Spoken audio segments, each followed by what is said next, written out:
दोस्तों हमारे भारत के हॉन्टेड प्लेसेस की जब बात होती है तो उसमें भानगढ़ किले का नाम सबसे ऊपर आता है। राजस्थान में मौजूद इस 500 साल पुराने किले का लोगों में कुछ ऐसा खौफ है कि यहाँ पर लोग दिन में भी जाने से कतराते हैं और यहाँ तक कि कहा जाता है कि रात के समय में जो कोई भी इस किले में जाता है वो फिर कभी भी वापस लौटकर नहीं आता। इसीलिए सरकार ने भी खुद बाकायदा बोर्ड लगाकर रात के समय में इस किले में जाने से प्रतिबंध लगाया हुआ है। और दोस्तों खौफ का आलम तो यह है कि रिजर्व्ड एरिया घोषित किए जाने के बावजूद भी भारतीय पुरातत्व विभाग ने डर की वजह से आज तक यहाँ पर अपना ऑफिस नहीं बनाया है।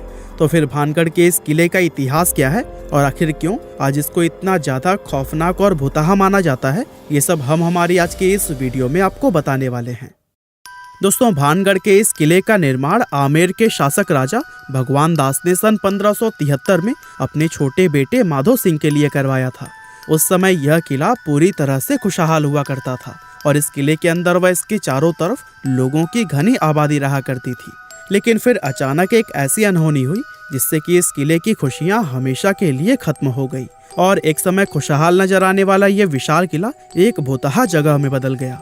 लोगों के मन में इस किले का ऐसा खौफ बैठ गया कि उन्होंने इसे छोड़ना शुरू कर दिया, जिसका नतीजा यह हुआ कि यह किला और इसके आसपास का इलाका पूरी तरह से वीरान हो गया।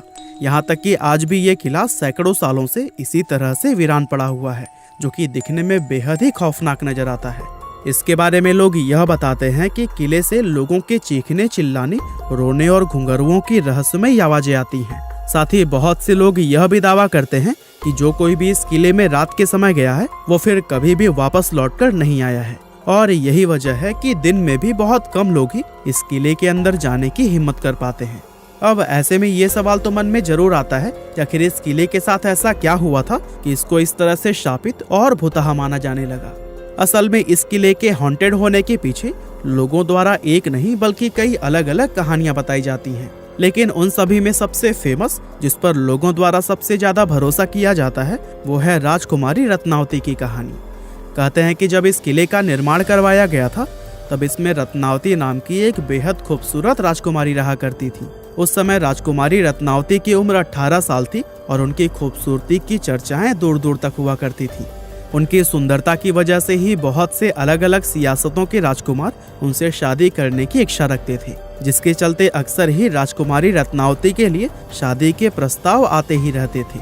लेकिन राजकुमारी ने तब तक किसी के भी प्रस्ताव को स्वीकार नहीं किया था। अब एक बार राजकुमारी अपनी कुछ सहेलियों के साथ खरीदारी के लिए बाजार गई हुई थी और बाजार में वो इत्र की एक दुकान पर रुकी और वहां से अपने लिए इत्र खरीदने लगी। इतने में ही उस दुकान से कुछ दूरी पर खड़े सिंघिया सेवड़ा नाम के एक व्यक्ति की नजर राजकुमारी पर पड़ी। सिंघिया सेवड़ा उसी राज्य का रहने वाला था और वो काले जादू का महारथी माना जाता था। राजकुमारी रत्नावती की सुंदरता को सिर्फ एक नजर में देखते ही सिंघिया उन पर पूरी तरह से फिदा हो गया और वो टकटकी लगाए राजकुमारी को घूरता रहा और उसी पल उसने अपने मन में यह तय कर लिया कि वो राजकुमारी को किसी भी कीमत पर हासिल करके रहेगा। अब चूंकि वो तंत्र मंत्र और काला जादू जानता था, इसीलिए उसने राजकुमारी के पसंद किए हुए इत्र की बोतलों में से एक बोतल चुपके से उठाई और उस बोतल पर कुछ तंत्र मंत्र करके उसे धीरे से वापस उसी जगह पर रख दिया। असल में वो अपने तंत्र विद्या की मदद से राजकुमारी को अपने वश में करना चाहता था और उसका ये प्लान काफी हद तक सफल भी हो गया, क्योंकि राजकुमारी ने उसे इत्र के साथ छेड़छाड़ करते हुए देखा भी नहीं था। और फिर राजकुमारी इत्र की शीशी लेकर अपने किले की तरफ वापस जाने लगी। साथ ही सिंघिया सेवड़ा भी छिप छिप कर राजकुमारी का पीछा करने लगा। हालांकि अभी राजकुमारी सिर्फ कुछ दूर पहुंची ही थी, तभी उनकी एक सहेली ने उन्हें बताया कि एक अनजान व्यक्ति ने इत्र की शीशी पर तंत्र मंत्र किया हुआ है। असल में राजकुमारी की उस सहेली ने सिंघिया सेवड़ा को इत्र की शीशी पर काला जादू करते हुए देख लिया था, लेकिन वो डर की वजह से दुकान में कुछ भी नहीं बोल पाई थी।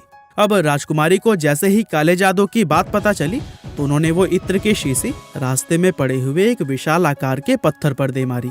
पत्थर पर पड़ते ही वो शीशी टूट गई और सारा इत्र उसी पत्थर पर बिखर गया। और दोस्तों इस तरह से इत्र पर किया गया वो काला जादू उस पत्थर में आ गया, जिसके बाद से वो पत्थर खुद ब खुद लुढ़कते हुए सिंघिया सेवड़ा की तरफ बढ़ने लगा। दरअसल सिंघिया ने उस इत्र पर ऐसा जादू किया था कि जो भी कोई उस इत्र को लगाता वो खुद ही उस तांत्रिक सिंघिया की तरफ खींचा चला आता। और चूंकि वो इत्र पत्थर पर लग गया था, इसीलिए वो पत्थर तेजी से उसकी तरफ ही बढ़ने लगा और पत्थर ने लुढ़कते हुए उस तांत्रिक सिंघिया को कुचल दिया, जिससे कि उसकी मौत हो गई। लेकिन मरने से पहले सिंघिया सेवड़ा ने यह शाप दे दिया कि राजकुमारी समेत इस किले में रहने वाले सभी लोग जल्द ही एक दर्दनाक मौत मरेंगे और उनकी आत्माएं हमेशा के लिए इस किले में भटकती रहेंगी। इस हादसे के कुछ ही समय बाद भानगढ़ और उसके करीबी राज्य अजबगढ़ के बीच में एक युद्ध छिड़ गया था। और दोस्तों, अजबगढ़ की सेना बहुत ही ज्यादा शक्तिशाली थी, जिसके चलते उनके सिपाही भानगढ़ के किले में घुस गए और किले में मौजूद हर एक पुरुष, महिला और यहाँ तक कि बच्चों को भी मौत के घाट उतार दिया, जिसमें कि राजकुमारी रत्नावती भी नहीं बच पाई थी। और दोस्तों, कहते हैं कि इस खतरनाक कत्लेआम के बाद से ही यह किला शापित हो गया था और उस नरसंहार में मारे गए मासूम लोगों की आत्माएं किले के अंदर ही भटकने लगी थी। दरअसल किले के आसपास रहने वाले लोगों को अंदर से अजीब अजीब आवाजें आती थी और साथ ही किले की तरफ जाने वाले लोगों के गायब होने की घटनाएं भी अक्सर सुनने को मिलती रहती थी। और दोस्तों, इन सभी चीजों के चलते ही किले के आसपास रहने वाले लोगों ने भी अपनी बस्तियां छोड़कर दूसरी जगह पर रहना शुरू कर दिया और देखते ही देखते यह किला और इसके आसपास का इलाका पूरी तरह से वीरान हो गया। इसके अलावा दोस्तों, इस किले के भुतहा होने के पीछे एक और कहानी यह भी बताई जाती है कि जिस समय यह किला बनाया जा रहा था, तब इस किले की जमीन के पास ही बाबा बालकनाथ नाम के एक साधु रहा करते थे। और बाबा को जब इस किले के बनने की खबर मिली तो उन्होंने राजा भगवान दास के पास यह संदेश भिजवाया कि वे अपने किले को इतना ऊंचा न बनवाएं कि उसकी परछाई मेरी कुटिया तक पहुंच जाए। अब राजा भगवान दास ने बाबा की उस बात को गंभीरता से नहीं लिया और जब यह किला बनकर तैयार हुआ तो इसकी परछाई बाबा बालकनाथ की कुटिया तक पहुंच गई। और दोस्तों, उस परछाई को देखकर बाबा क्रोधित हो गए और गुस्से में उन्होंने श्राप दिया कि भानगढ़ पूरी तरह से तबाह हो जाएगा। और दोस्तों, बहुत से लोग आज यह भी मानते हैं कि भानगढ़ किले की यह हालत बाबा बालकनाथ के उसी श्राप की वजह से ही हुई है। इसके अलावा एक कहानी तो यह भी बताई जाती है कि भानगढ़ में एक युद्ध हुआ था, जिसमें कि भानगढ़ के सिपाही पूरी तरह से हार गए थे, लेकिन भानगढ़ के राजा और उनके परिवार के दूसरे लोग अपनी जान बचाकर वहां से भागने में कामयाब रहे। अब चूंकि उन लोगों ने किले के अंदर अपना काफी सारा खजाना छिपाया हुआ था, इसीलिए दुश्मनों से उस खजाने को बचाने के लिए एक झूठ फैलाया गया कि यह किला पूरी तरह से शापित है और अगर कोई व्यक्ति इस किले में जाएगा तो उसकी तुरंत ही मौत हो जाएगी। और दोस्तों, इस तरह से खजाने को बचाने के लिए फैलाई गई यह अफवाह लोगों ने सच मान ली और भानगढ़ का यह किला हमेशा के लिए हॉन्टेड समझा जाने लगा। वैसे वजह चाहे जो भी रही हो, लेकिन इतना जरूर है कि इस किले को भुतहा बनाने में हमारी सरकार का भी काफी हाथ रहा है। दरअसल कानून में भूत, प्रेत, पिशाच और बुरी आत्मा जैसे किसी भी चीज को कोई जगह या फिर मान्यता नहीं दी गई है और आज तक किसी भी कोर्ट ने अपना कोई भी फैसला भूत प्रेत को ध्यान में रखकर नहीं सुनाया है।